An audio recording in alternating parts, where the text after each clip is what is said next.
Scarlet Water. It was a book that seemed out of place amongst tomes of Tolkien and Austen. It declared itself to be about heroism and sacrifice. But hadn't humanity had enough of that yet? Why not intellectualism? I answered before the thought had been gone for a second. Greed, and also sex. Greedy for sex, I suppose. And what was an action book but a quick fuck? A blowjob in a public bathroom by an exotic stranger. Sure, you get the dopamine or whatever, but as a hero of mine once said, sex without love is just a complicated form of masturbation.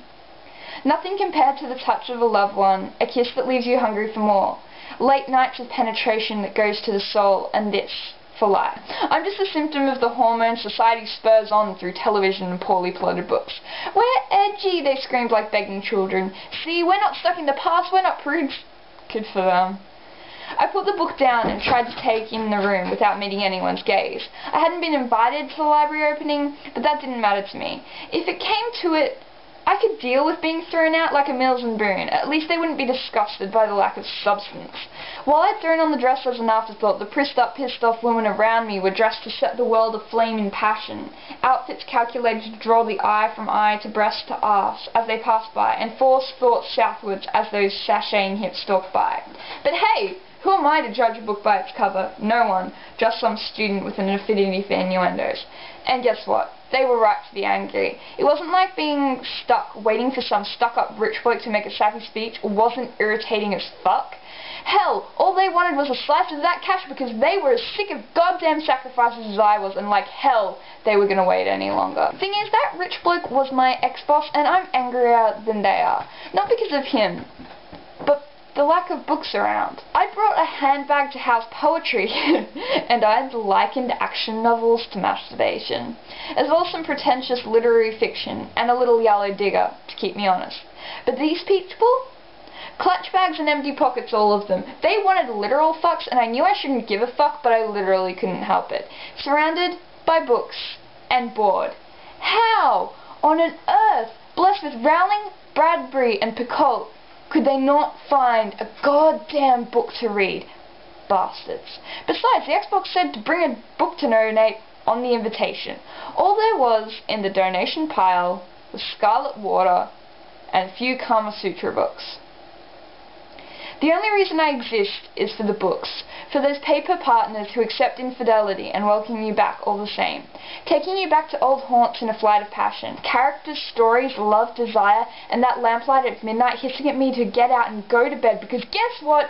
Mrs. Kendall had a test scheduled for tomorrow morning.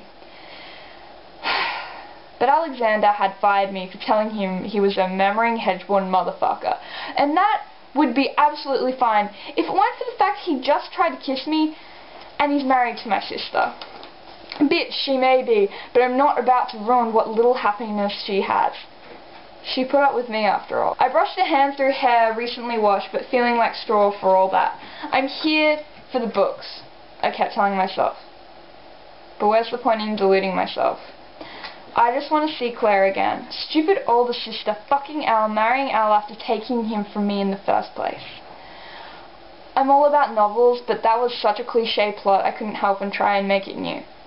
In the end, it all winds down to sex again. I'm blowing off time for the moment occurring right this second, when my best friend sweeps onto stage to introduce her husband. She smiled the smile that used to calm my cynicism. A sister formed from a different sperm and egg on one of the many nights our parents inserted extension A into slot B. Conceived in fucking, separated by fuck buddies. Anyway, I took in her smile for a second and let myself smile for just a second more. I dumped the contents of my bag into the donation box. As I turned to leave, I tried to remember the inscription Claire wrote for me on the front page of a little yellow digger. Something like, "Sweetie, don't forget to lighten up every once in a while. Sweetie, don't forget to lighten up every once in a while. There's nothing wrong with both being honest and enjoying illicit affairs." Inappropriate, I know. So despite my inhibitions, I walked onto the cold street with my hips sashaying, well ready for a quick fuck to keep me honest, knowing full well that Miss Elizabeth Bennet could soothe my wounded pride later. The end.